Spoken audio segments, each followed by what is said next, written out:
सच्चाई सच छुपने नहीं देंगे। मोदी जब प्रधानमंत्री आवास योजना करता है तो पक्का घर, पक्की छत, घर में नल, नल में जल, गैस का कनेक्शन, बिजली,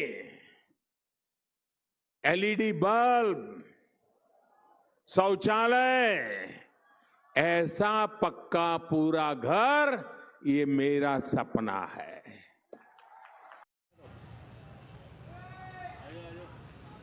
मैं इस समय खड़ा हूं बवाना सेक्टर 3 के ऐसे क्वार्टर में जिसमें राजीव रतन आवास योजना के नाम से उसको आवंटित किया गया था और तकरीबन 5 से 7 वर्षों से लोगों का यहाँ रहना लगातार जारी है और भिन्न भिन्न जगहों के लोग इस राजीव रतन आवास योजना में अपने फ्लैट्स बुक कराकर लिए हैं और रहते हैं।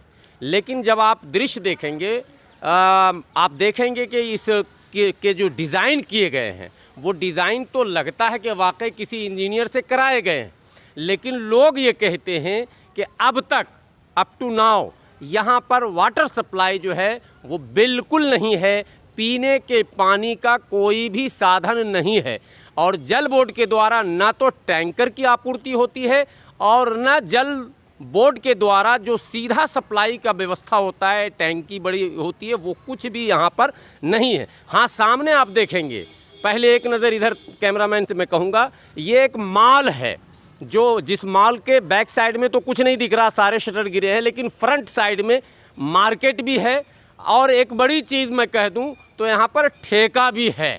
वो तो इंतज़ाम है, 2-2 ठेके हैं यहाँ पर, लेकिन जहाँ जल आपूर्ति की बहुत बड़ी समस्या है वहीं एक और दृश्य आप देख रहे हैं विजुअल में हमारे कि ये सड़क है।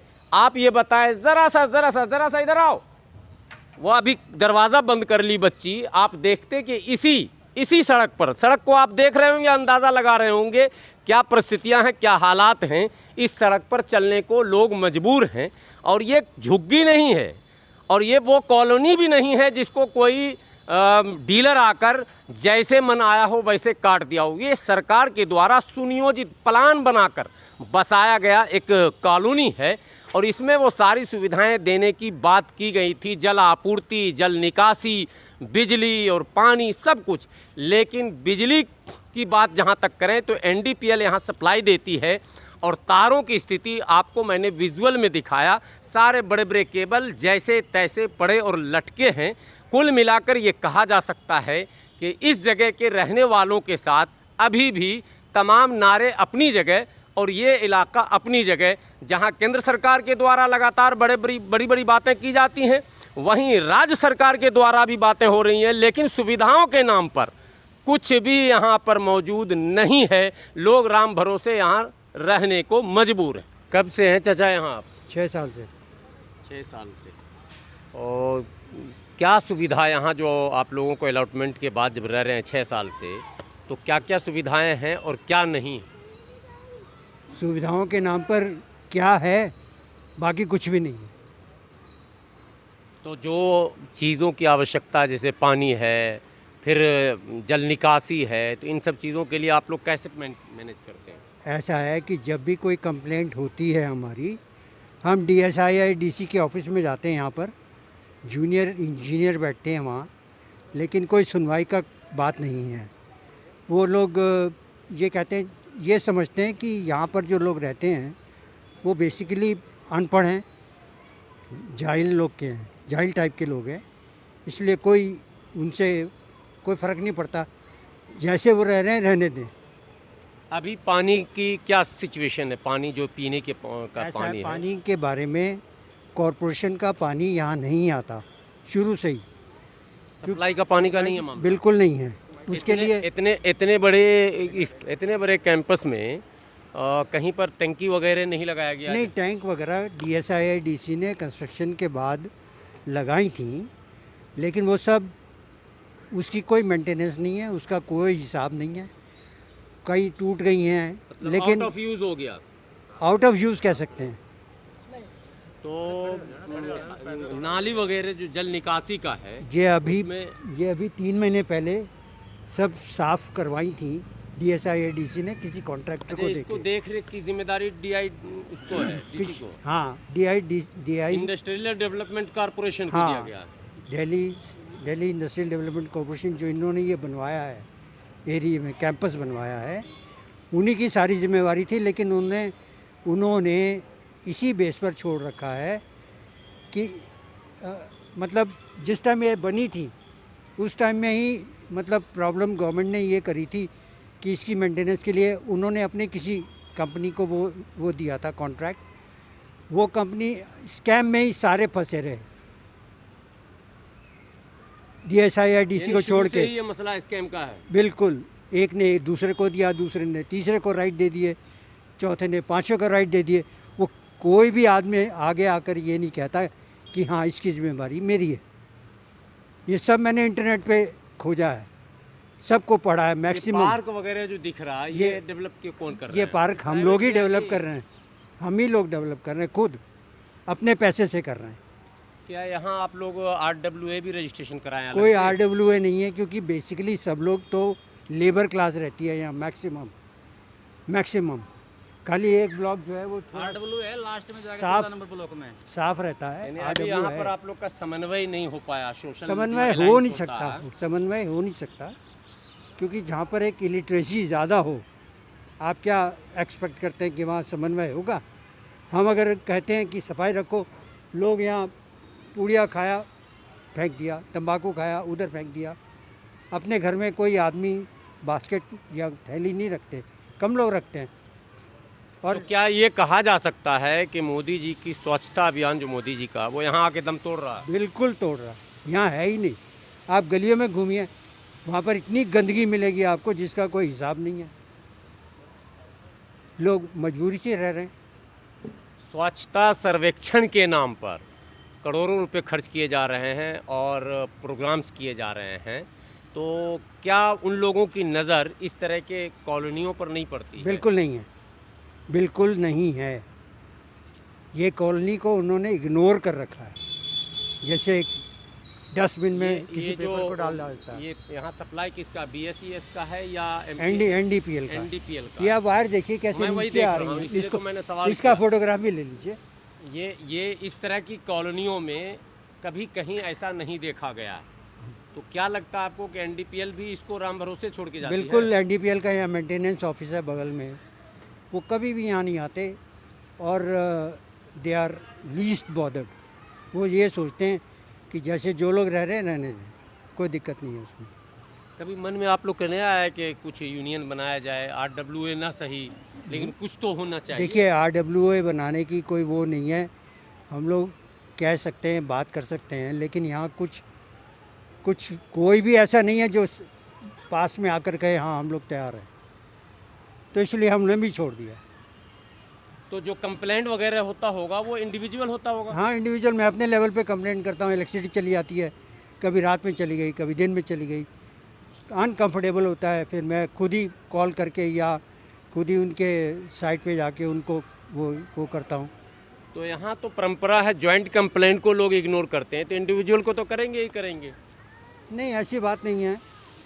यहाँ पर नापा जाता है कि कौन आदमी कितने वेटेज में है कंप्लेंट के लिए, क्योंकि मेरी तो भी हेवी वेटेज वाले का काम हो जाता है जल्दी। हो जाता है क्या, वो सुनते हैं फिर मजबूर हो जाते हैं, क्योंकि उनको पता है ऐसे हाँ अगर मुझको इग्नोर करेंगे तो ये ऊपर ही जाएंगे। ऐसे आप हेवी वेटेज लग रहे हैं। आप लोग कब से हैं यहाँ? हमें तो हो गए 3-4 साल हो गए यहाँ 3-4 साल से हैं। क्या लगता है कि जिस तरह की कॉलोनियाँ दिख रही है, ऐसा मेंटेनेंस वगैरह का क्या हाल है यहाँ? मेंटेनेंस का तो बहुत ज़्यादा इशू है, बहुत ज़्यादा प्रॉब्लम है, क्योंकि यहाँ पानी नहीं है, बिजली नहीं है।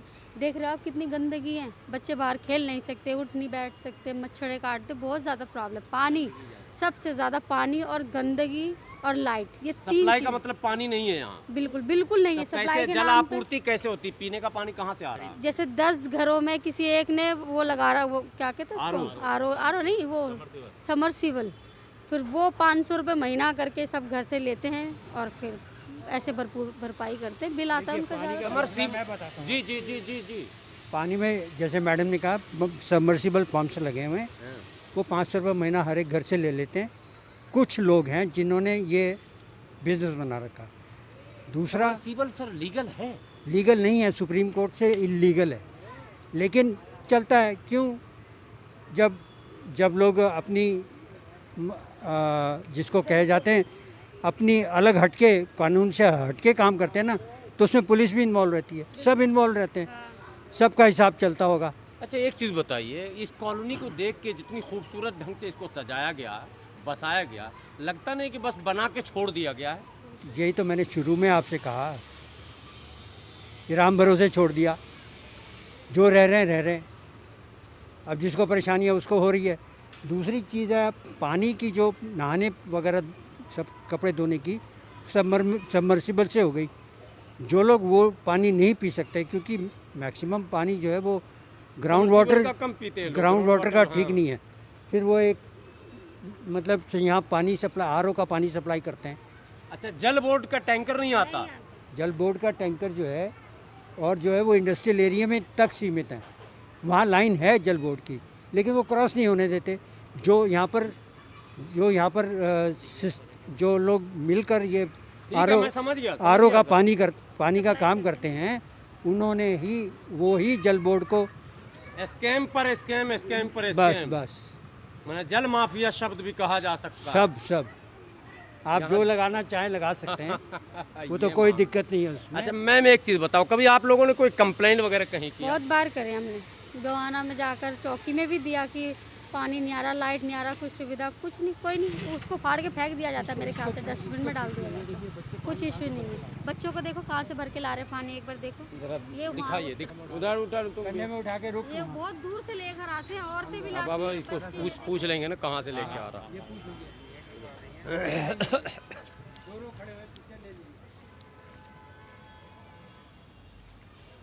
कहाँ से पानी ला रहे हो? ऊँट खुर्द से। ऊँट खुर्द से? हाँ, कितना किलोमीटर है यहाँ से? यहाँ से होगा 1-1.5 किलोमीटर। किस चीज़ से लाए हो? कंधे से रखकर। ऊँट खुर्द से कांधे पे लाए हो पीने का पानी? हाँ, कहाँ से पानी लाए हो तुम? पता है तुम्हें ऊँट खुर्द? नया है। उम्र कितनी है तुम्हारी? 12 साल। क्या नाम है? चंदन। चंदन। 12 साल की उम्र में ये 10 लीटर है ना गैलन, लगभग 2 किलोमीटर। फूट खुर्द लगभग है 1.5-2 किलोमीटर, हाँ, है ना? हाँ। साइकिल वगैरह नहीं है? नहीं। तुम्हारा क्या नाम है? चंद्र प्रकाश। चंद्र प्रकाश। चंदन और चंद्र प्रकाश। 10-10 लीटर। तुम्हारा तो 10 लीटर से कुछ ज़्यादा ही लग रहा है। 15 लीटर है। ये पीने के पानी का मामला है, जहां सरकार राशन घर घर पहुंचाने पर पूरी राजनीति गर्म है दिल्ली में कि कैसे राशन घर घर पहुंचाया जाए। वहां इस तरह की कॉलोनियों में जो डिज़ाइन से तैयार किया गया, जिसके तैयार करने के लिए बाज़ाफ्ता योजना आयोग ने योजना बनाई थी, और आज वहाँ पीने के पानी की ये स्थिति है कि ये छोटे छोटे बच्चे अपने कांधों पर कई किलोमीटर दूर से पीने का पानी लाते हैं, और जल विभाग की नज़र इस पर अभी तक नहीं जाती है, और दिल्ली जल बोर्ड के सारे दावे यहाँ आकर दम तोड़ते नज़र आ रहे हैं।